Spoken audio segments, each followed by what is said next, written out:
Hello and a warm welcome to this short webinar on the SM&CR, the Senior Managers and Certification Regime for Core Firms. This is an association with a suite of short guides that we've produced on the three tiers of classified firms under the SM&CR.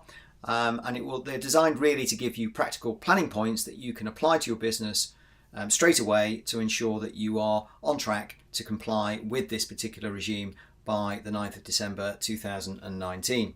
With any seismic change of regulation in the industry, it's worthwhile taking a look at why this has happened, and it's really 10 years in the making since the financial crisis in 2008 and all the mis-selling and all the dysfunctions that arose with that and the risks.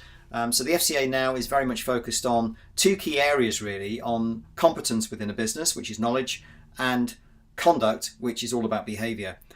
So really it's all about ensuring that you've got a high level of constructive culture and governance within the business, and you've got ensuring that you're increasing and strengthening your accountability and responsibilities in the business. Effectively, you are now becoming a regulator, if you like. You're having to self-regulate across all the key requirements of the SM&CR, as we'll see, to ensure that you take full accountability and responsibility for having the right people in the right place with the right skills.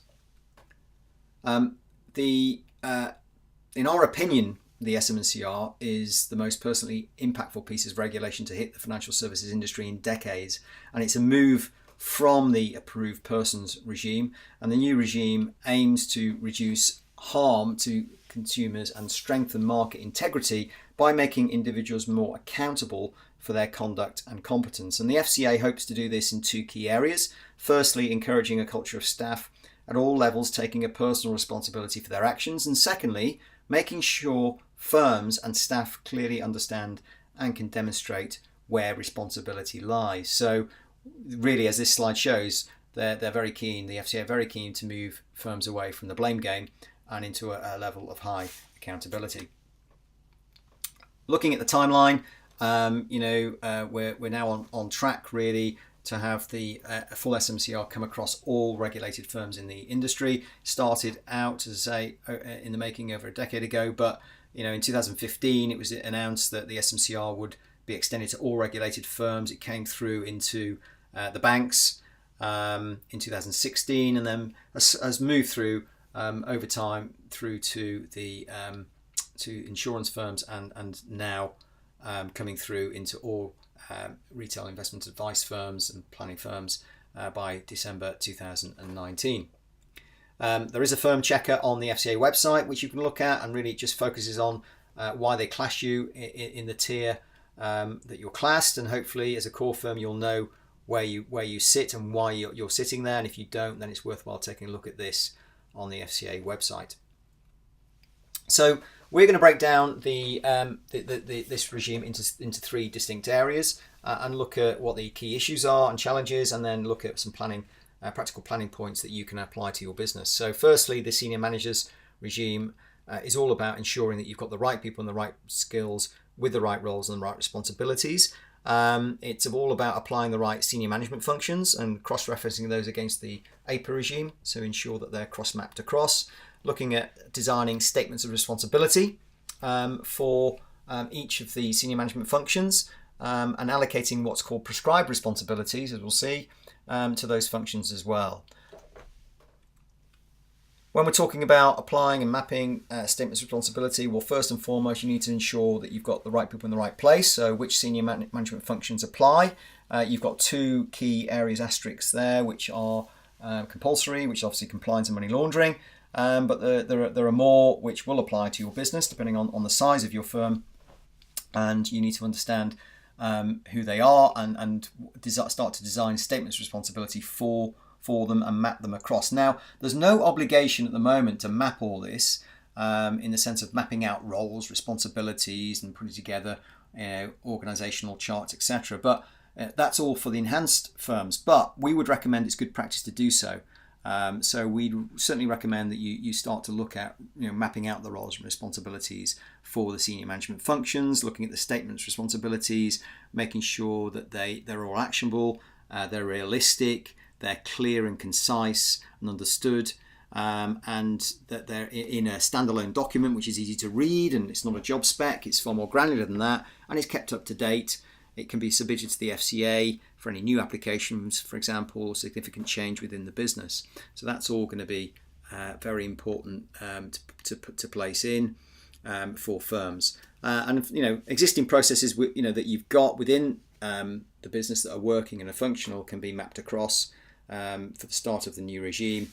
And the SMCR application forms will be available for submission before commencement, but the approvals will only be effective from the start of the regime itself. When we're talking about the prescribed responsibilities areas, there are 7 key areas for core firms that they need to look at, and they're given.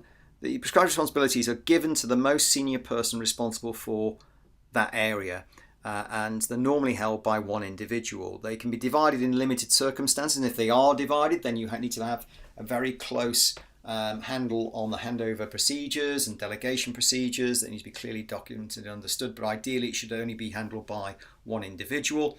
And also start with the end in mind on this. So when you've got the 7 key areas here, obligation of performance, certificate regime performance, performance for notifications and training conduct rules, and so forth, you need to ensure that you understand how this applies in the real world, if you like, to your role within the firm, and what you need to be doing and what you need to be documenting from that perspective. So that's very important to look at there. We move through to the second area, which is certification challenge, and really what we're, the certification regime itself has, mapped over now certification functions from the approved persons regime. You need to know what they are and how that maps across. Who to certify and when is very important. We have a crossover with MiFID II.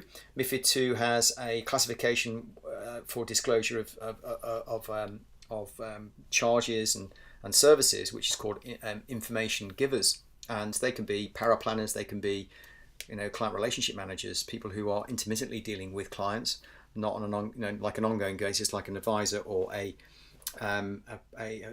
financial planner, for example. So the key area with information givers is that they may have to be certified. So you need to identify them, who they are, what they do, and how they work, where they work. And if you're outsourcing, for example, to a power planning service or whatever, making sure that all that is catered for.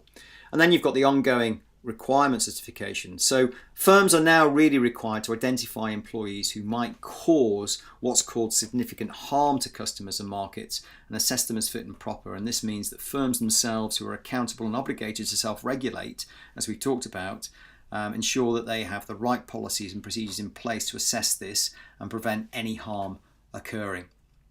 When we're talking about certification functions, you need to understand how they map across from the current regime and who this affects.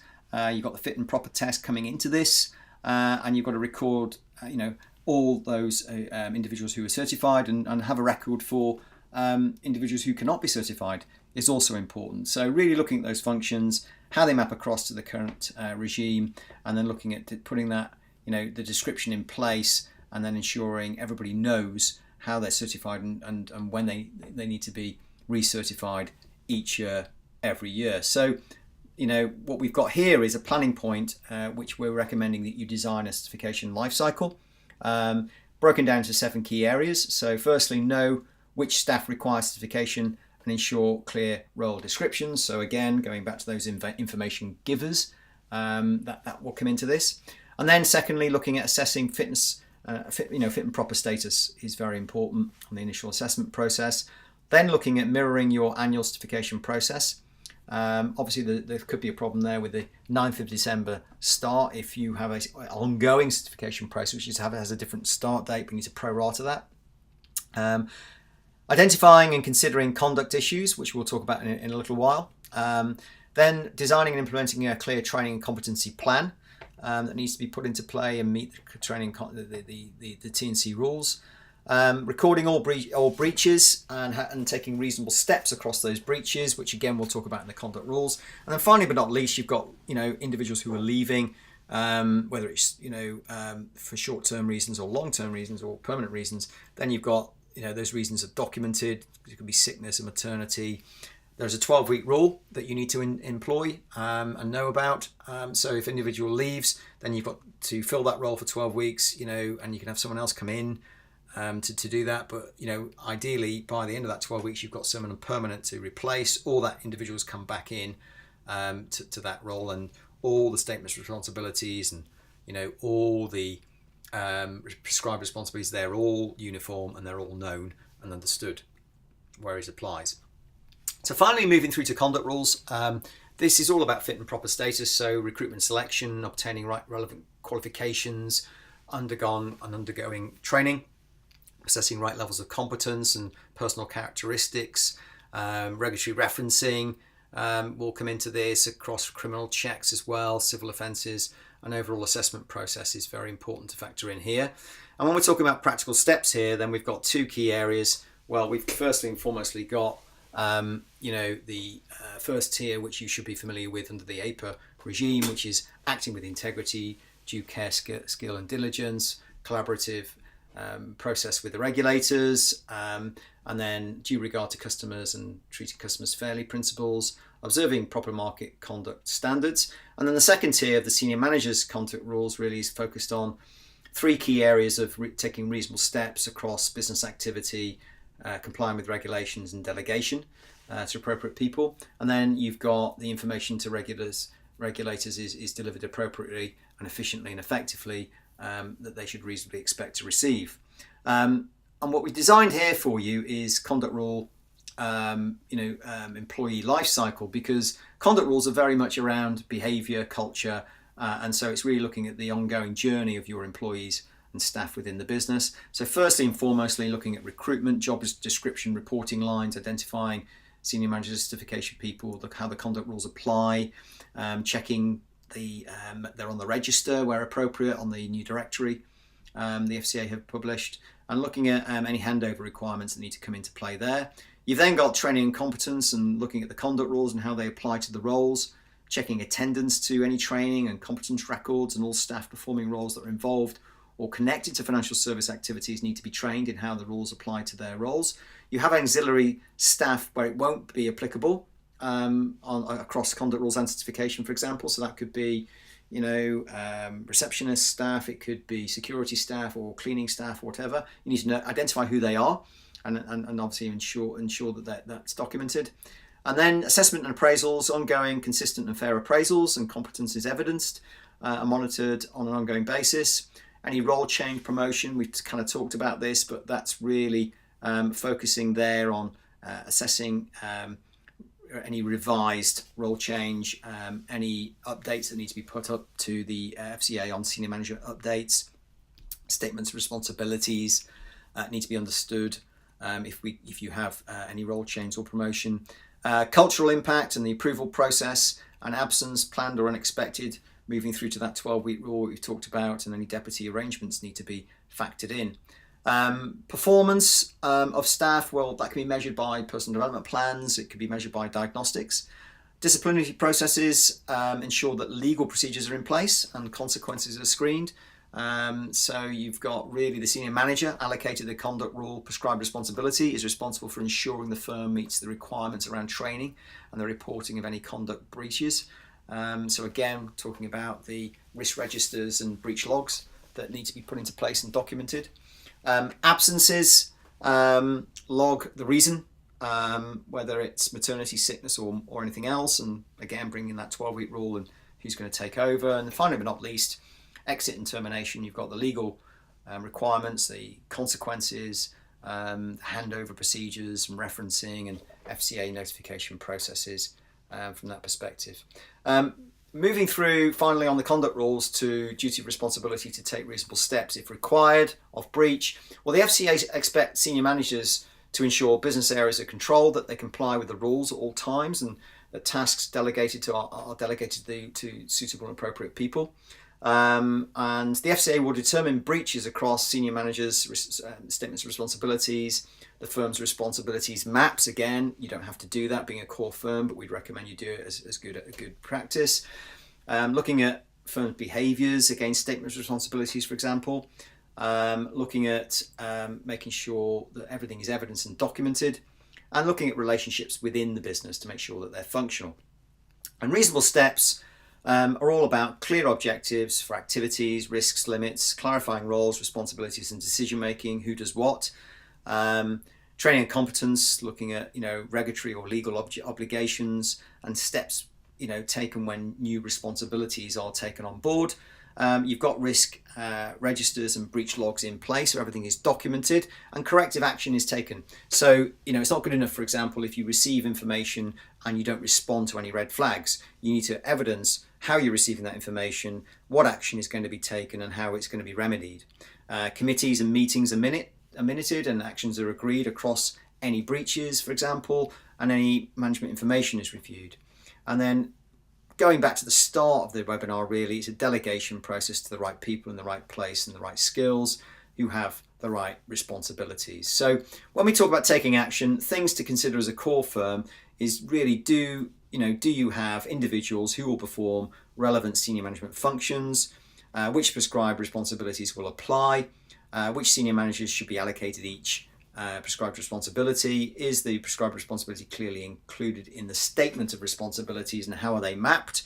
Again, we'd recommend that you do map them. And also looking at anything on certification process, who needs to be certified and how, looking at those information givers and so forth.